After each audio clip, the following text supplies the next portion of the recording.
నమస్తే, welcome to Aadya TV. నేను మీ రమేష్ విద్య. ప్రస్తుతం తెలంగాణలో ప్రజాపాలన పేరుతో మొదలైన కాంగ్రెస్ పరిపాలన ఒక సంవత్సరం పూర్తి చేసుకుంది. ఇంకా డిసెంబర్ 9న తెలంగాణ తల్లి విగ్రహావిష్కరణ కూడా జరుగుతోంది. అయితే అంతలోపే కొన్ని కార్యక్రమాలు కూడా ప్రజా విజయోత్సవాలు చేస్తూ ఉన్నారు. ఇందులో భాగంగా తాజాగా సీఎం రేవంత్ రెడ్డి ఇప్పటికే ధర్నాలు నిరసనలు వ్యక్తం చేస్తున్న ఆటో డ్రైవర్లకు సంబంధించి కొన్ని వ్యాఖ్యలు చేసి ఉన్నారు. ఏదైతే డీజిల్ ఆటోలను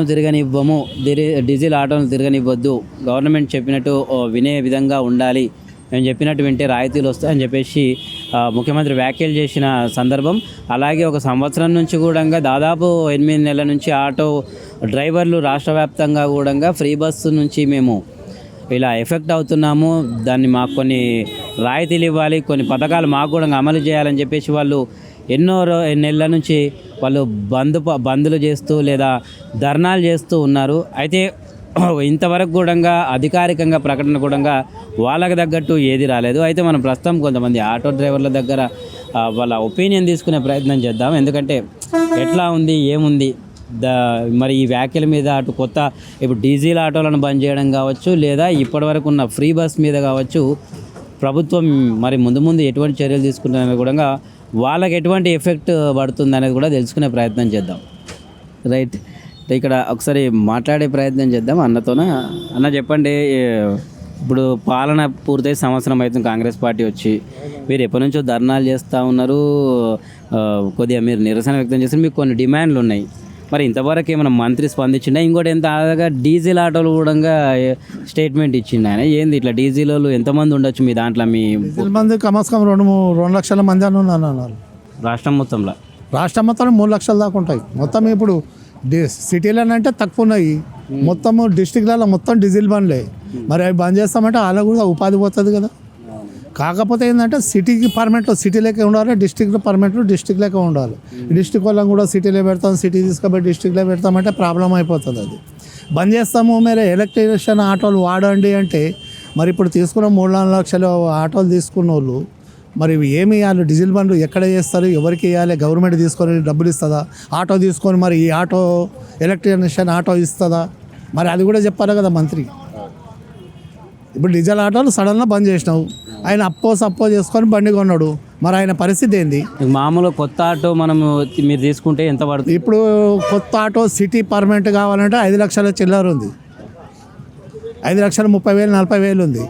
అదే డిస్టిక్ బండ్లు, అదే గ్యాస్ ఆటో తీసుకోవాలంటే డిస్టిక్ బండ్లలో 3 లక్షల చిల్లర ఉంది.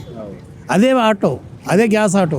అదే ఓకే. మరి సిటీ పర్మనెంట్లో సిటీలో నడిపించుకోవాలి, ఇన్ని పైసలు పెట్టి మనం ఉన్నప్పుడు సిటీ నడిపించుకోవాలి. డిస్టిక్ బండ్ తెచ్చి సిటీలో పెట్టుడు, డీజిల్ ఆటోలు నేను బంద్ చేస్తా అంటే మరి ఉన్నోని ఉపాధి పోయేటట్టే కదా.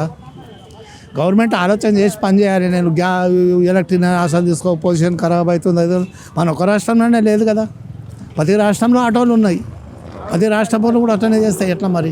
ఒకవేళ ఇప్పుడు ముఖ్యమంత్రి అన్నట్టే సరే ఇది మారుద్దాము, గిల్యూషన్ అనుకుంటే కూడా ఇంత టైం ఇస్తే బాగుండని ఏమైనా ఉంటుందా? ఆ టైం ఇవ్వాలా, ఎవరికైనా టైం ఇవ్వాలి. 2 నెలల 3 నెలల మరి టైం ఇచ్చి డీజిల్ ఆటోలు తీసుకొని ఎలక్ట్రిక్ ఆటోలు ఇవ్వాలా, అది బాగుంటుంది. గవర్నమెంట్ పనే ఉండాలి, మరి గవర్నమెంట్ పనే ఉండాలి. మరి ఇప్పుడు డీజిల్ ఆటోలు 3 లక్షలు 4 లక్షలు పెట్టి కొన్నాడు, మరి ఎక్కడ పోవాలా? ఆటో ఏం చేయాలా, ఏం చేసుకోవాలి? అది గవర్నమెంట్ తీసేస్తుంది, మరి ఏం చేసుకోవాలా? ఇవాళ ఎలక్ట్రిక్ ఆటో తీసుకోమంటారు, దానికి 3 లక్షలు 4 లక్షలు కావాలి, మరి ఎక్కడి నుంచి ఎవరు ఇవ్వాలా? గవర్నమెంట్ సబ్సిడీ ఇస్తుందా, ఏమైనా లోన్లు ఇస్తుందా? దాని మీదకి తీసి డీజిల్ ఆటోలు బంద్ చేయండి. అయితే ఇప్పుడు మీరు మోటార్ ఫీల్డ్లో ఉన్నారు, మనము డీజిల్ బండ్లు పెట్రోల్ బండ్లు అంటే కామన్ మోటార్ ఫీల్డ్లో. అయితే ఎలక్ట్రిక్ బండ్లు నిజంగా ఇప్పుడు సిటీలు అంటే సరే ఛార్జింగ్ పాయింట్లు ఉంటాయి, వర్కౌట్ అవుతుందా ఓవరాల్ రాష్ట్రం? కాదు సార్, ఎక్కడవుతుంది వర్కౌట్? ఎక్కడవుతుంది? ఒక ఆటోలే తీసుకోవాలంటే కాదు కదా, పొజిషన్ కార్లలో వస్తుంది, బైకులలో వస్తుంది, ఆటోలలో వస్తుంది. మరి అన్ని ఎలక్ట్రీషియన్ బండ్లు అంటే మరి ఈ బండ్లన్నీ ఎక్కడ పోవాలి, ఎక్కడ చేస్తారు, ఏం చేస్తారు? ఒక ఆటోనే రాదు, పొజిషన్ ఆటోతోనే రాదు కదా, బస్సులతో వస్తుంది, లారీలతో వస్తుంది, ట్రాక్టర్లతో వస్తుంది, అన్నిటితో పొజిషన్ వస్తుంది. బస్సులు కూడా 15 ఏళ్ళు దాటి ఉన్నాయి, 15 ఏళ్ళు దాటి ఉన్నాయి, 15 ఏళ్ళు దాటి 20 ఏళ్ళ బస్సులు కూడా ఉన్నాయి. మరి వాటి వల్ల కూడా వస్తుంది. మరి అవేం చేస్తారండి? రైట్. అయితే ఇక ఓవరాల్గా ఇప్పుడు మీరు కొద్ది రోజుల నుంచి ధర్నాలు అవి చేస్తూ ఉన్నారు. అవునండి. మరి ఒక్కసారైనా మంత్రివర్గం నుంచి కానీ ప్రభుత్వం నుంచి ఏమన్నా హామీ ఏమి హామీలు రాలేదు. మాట్లాడతాం చెప్తామన్నారు, ఏమి హామీ లేదు, ఏది లేదండి సార్. హామీ లేదు. చెప్తాము మేము ఏడాదికి 12,000 ఇస్తాము, మాటల వరకే కానీ చేతలు చేసింది ఇప్పటిదాకా ఏమీ లేదు. మన ఆటో డ్రైవర్ కానీ ఆటో డ్రైవర్ల ఫీలింగ్ అయితే మొత్తం దొక్కేసింది మా గవర్నమెంట్ వచ్చి. బతుకులు చాలా దీనంగా అయిపోయినాయి. బతికేది కూడా రోడ్డు మీద బతికేది చాలా కష్టం ఉంది. మరి లాస్ట్ వరకు ఏమవుతుంది, ఎవరంతా ఆత్మహత్యలు ఇప్పటికీ 60-70 మంది ఆత్మహత్య చేసుకుంటూ ఏడాది లోపల వెళ్ళక మరి గవర్నమెంట్ ఒక స్పందిస్తలేదు. ఒక ఆటో డ్రైవర్ అయినా ఎందుకు చచ్చిపోయినా అని దాని గురించి అడుగుతలేదు. ఏమైనా ఈ ఆటోలు తీస్తాము, ఆటోలు పెడతాము, ఇది పడతాము, ఈ ఫ్రీ బస్సు పెడతాము, అన్నీ అనవసరం మాటలు ఇవన్నీ.